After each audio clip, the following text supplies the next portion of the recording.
Hey friends, welcome back to the channel. My name is Sunil, and today we're talking about something that I think is on everyone's mind. How do you actually start something new and grow professionally? So many of us have that light bulb moment, that brilliant idea for a side hustle, a new project, or a career pivot. But having the idea is genuinely the easy part. The real challenge, the thing that separates the dreamers from the doers, is what comes next. It's about building the engine that will actually drive that idea forward. And that engine isn't just one single component. It's a powerful combination of the right mindset to weather the storms, a solid structure to keep you on track, and the daily habits that build momentum, brick by brick. It's less about one giant leap and more about 1,000 tiny, consistent steps. A lot of people get stuck in analysis paralysis, waiting for the perfect plan. But the truth is, you build the path by walking it. So in this video, I want to break it down for you step by step. We're going to go from cultivating the right mental framework all the way to scaling your project and even monetizing it. My goal is to give you a practical, actionable roadmap that you can start using today. So grab a notebook, get comfortable, and let's dive into how you can kickstart your own professional growth journey.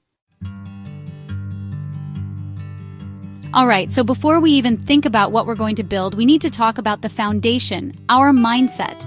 This is genuinely the most important part because without the right mental attitude, even the best ideas will crumble under the first sign of pressure. The first pillar of this mindset is relentless curiosity. You need to become an active observer of the world, constantly asking why and what if. Don't just accept things as they are. Question processes at your job. Wonder about why certain apps are designed the way they are. And get curious about the problems people complain about. This curiosity is the wellspring from which all innovation flows. It's not about being the smartest person in the room, but the most inquisitive.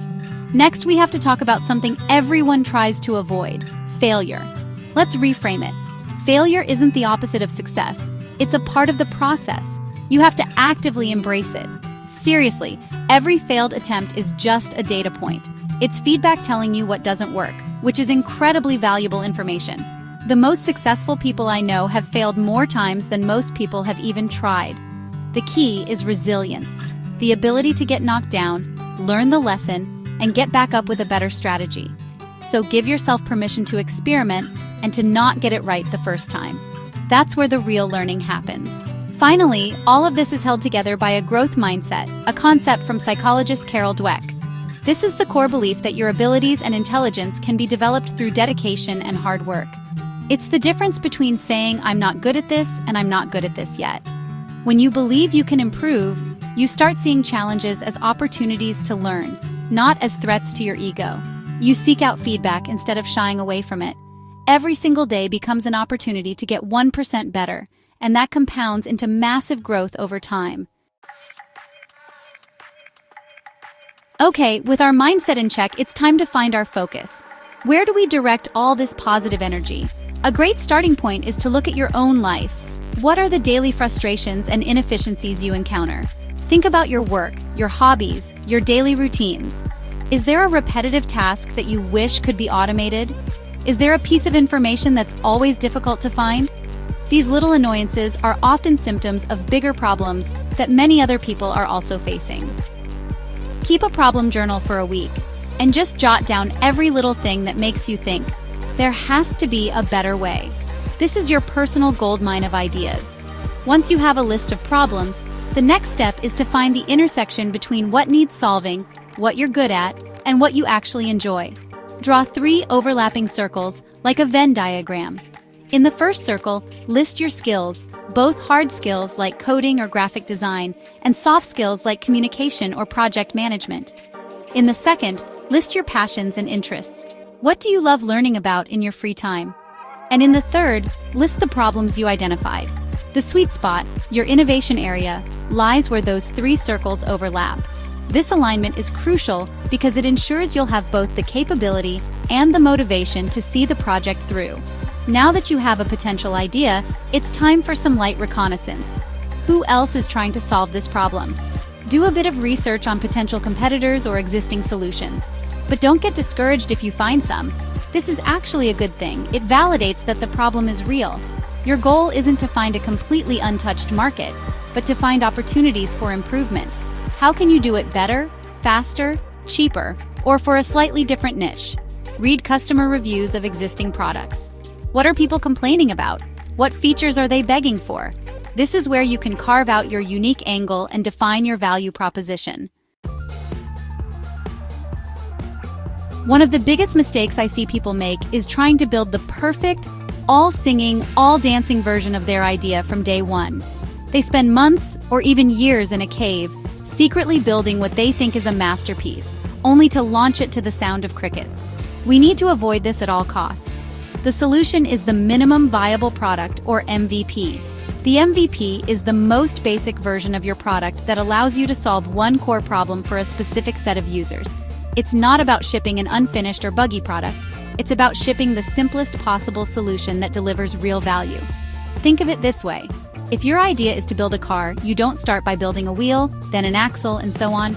You start by building a skateboard. It's not a car, but it solves the core problem of getting from A to B faster than walking. Once you see people are using the skateboard, you can iterate. You add handlebars to make a scooter, then a motor, then a seat, and eventually you have a car. This approach allows you to get something into the hands of real users as quickly as possible. Their feedback is the most valuable resource you have, and you can't get it if your product is still just a blueprint. So how do you get this feedback? You don't need thousands of users. Start with a small, trusted group. This could be friends, family, or colleagues who fit your target user profile. Give them access to your MVP, which could be as simple as a basic website, a spreadsheet template, or even a manual service you perform yourself, and ask for their honest, brutal feedback. What do they like? What's confusing? What's missing? Listen more than you talk. This initial loop of build, measure, learn is the heartbeat of modern product development. Your goal isn't to launch a perfect product, it's to start a conversation with your users and iterate your way to success. Launching your MVP is the starting line, not the finish line. Now the real journey of professional growth begins, and it's all about building sustainable systems. The first pillar of this is a commitment to continuous learning. The skills that got you here won't be enough to get you to the next level. You need to be actively learning every single day. Dedicate time in your calendar to read books in your field, take online courses, listen to podcasts from experts, and watch tutorials. Treat your own education with the same seriousness as any other business task, because it is the single best investment you can make in your project and your career. Next, you can't grow in a vacuum. You need to build your network. And I don't mean just collecting LinkedIn connections like they're Pokemon cards. I mean building genuine relationships with people. Reach out to others who are a few steps ahead of you. Ask them for a quick 15-minute virtual coffee to hear their story, and ask for one piece of advice. Join online communities, forums, or local meetups related to your industry. The goal is to create a personal board of directors, a group of mentors, peers, and collaborators who can support you, challenge you, and open doors for you. Be generous with your own help and knowledge too. Networking is a two-way street. Finally, you need to start building your personal brand. This just means intentionally sharing what you're learning and building in public. You don't have to be an expert to do this. In fact, sharing your journey as a beginner is often more relatable and engaging. Start a blog, a Twitter thread, or even a simple newsletter documenting your progress, your challenges, and your insights. This does two things. First, it forces you to clarify your own thinking. And second, it attracts like-minded people, potential customers, collaborators, and supporters to your orbit. This creates a flywheel effect where your work and your brand begin to grow each other. It's about becoming a go-to person in your small but growing niche. Working smart is just as important as working hard. And in today's world, that means leveraging the right tools to boost your productivity and capabilities. Let's start with the biggest game changer of our time: artificial intelligence. AI tools like ChatGPT, Claude, or Midjourney are no longer just novelties. They are incredibly powerful co-pilots for your work.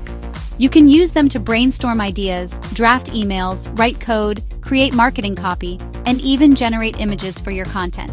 The key is to learn how to write effective prompts. Think of it as learning to communicate with a brilliant but very literal intern. Investing a few hours in learning prompt engineering will pay you back 100-fold in saved time and creative output. Next, as your project grows from a simple idea into something with actual moving parts, you need a system to manage the chaos. This is where project management platforms come in. Tools like Notion, Asana, Trello, or ClickUp can be your single source of truth. You can use them to create roadmaps, track tasks, store notes, and collaborate with others. I personally use Notion for almost everything. It allows me to connect my long-term goals to my daily to-do lists, ensuring that the work I'm doing today is actually moving me closer to where I want to be in a year. Don't just use these tools as a glorified checklist. Use them to build a functional operating system for your professional life.